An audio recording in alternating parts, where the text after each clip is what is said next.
We had broken up on the phone the night before, then gone back together a few minutes later. Finally, we decided to meet at a park and talk in person.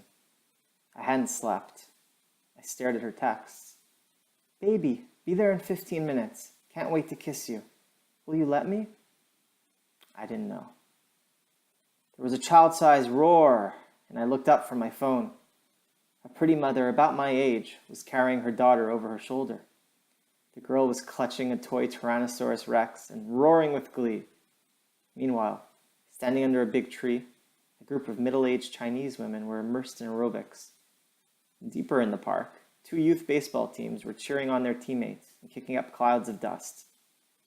I had 5 minutes to think. Or I could go online. I googled the park's name, Christie Pitts, and discovered an article titled "Christie Pitts Riot."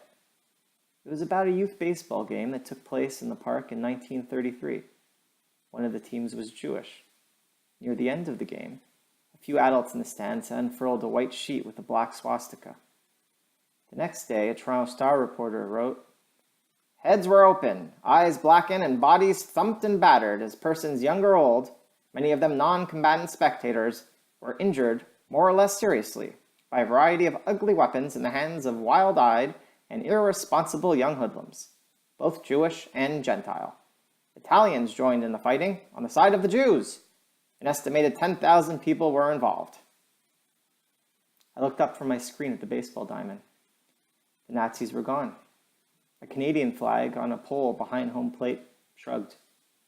The 2 baseball teams were enjoying popsicles at their benches. The Chinese aerobics class was replaced under the big tree by a young lesbian couple cuddling on a blanket. The Tyrannosaurus Rex toy lay abandoned on the path a few meters from my feet.